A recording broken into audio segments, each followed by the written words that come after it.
It is really unfortunate that this film was just thrown into theaters under the radar with barely to none marketing whatsoever. How are you gonna do that to two heavy fucking hitters, man?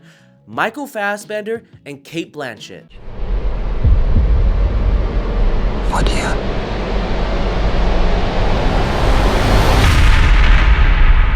It really sucks that we don't get to see much of Michael Fassbender or Cate Blanchett all that much anymore, but then again, perhaps they're enjoying their life a whole lot more, doing occasional projects here and there. First things first, now we just gotta talk about the trailer. That thing was just so goddamn sexy, and the sound and the way it ends, and then the text of Black Bag just pops up after Cate Blanchett pulls out that gun.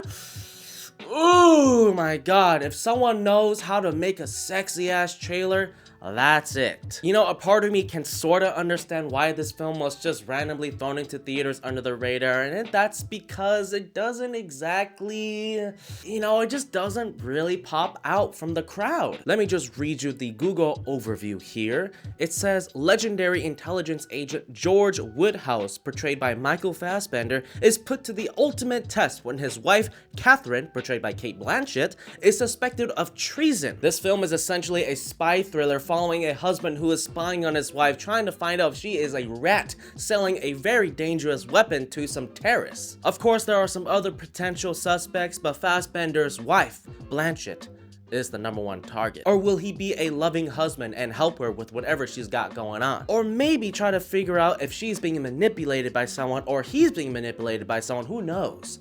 I guess we'll find out. I mean, you'll find out if you watch this movie, and I do think you should. This is a very straightforward espionage type of film with very little to no tricks or gimmicks. Just a very simple thriller about people trying to steal a weapon and hand it over to terrorist hands. And a part of me almost wants to consider this film as perfect because it doesn't try to be anything else other than what it is. I love these kinds of movies that are just so self-contained and tight. The dialogue is fucking amazing here. Each of the characters within this story who are suspects are all well written with their own backstory and feel like real people, like they're living different lives. I really appreciate the fact that this film does not disrespect audiences by constantly explaining everything to us. Rather, instead, it just puts us into the shoes of Michael Fassbender, and we're learning things as we go. You know, as the layers get peeled off, he's figuring it out, and we're just trying to understand as much as we can because the man is just a super genius. And Cate Blanchett is just a total badass, man. I mean, you got two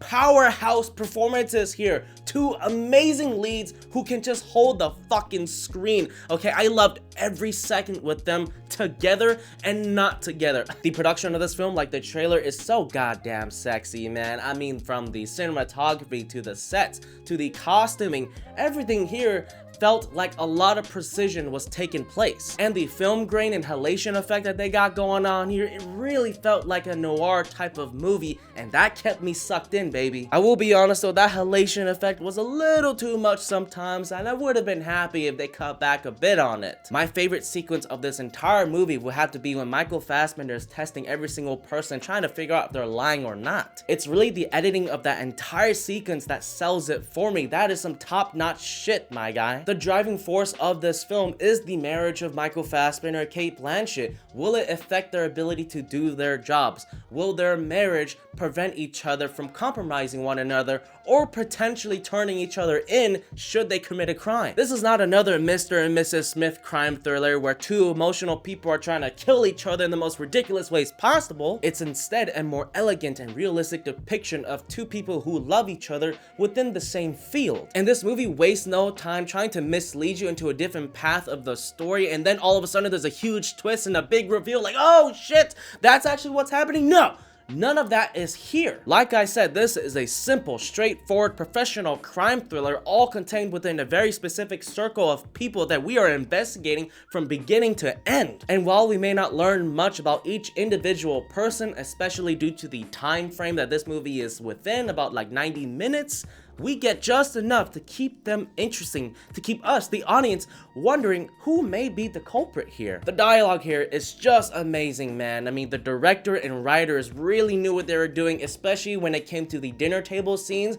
Sometimes it's funny, sometimes it's intense, or sometimes it's just plain old awkward, and I fucking loved it. I absorbed all of it. There isn't really much else for me to say other than to tell you to please give it a chance. Check it out. It doesn't do anything too big or crazy to make it memorable, but I appreciate that about it. I love the fact that this kind of film can exist even if it's kind of meaningless. Or maybe it's not meaningless, I don't know, and I don't care. I walked out having thoroughly enjoyed myself, not needing to think too much about it. It was just a joy to sit through. Not every spy crime thriller needs to be this insane espionage mission featuring people invading places or whatsoever. And on that front, I think that's what makes it stand out. Alright, that's enough of me.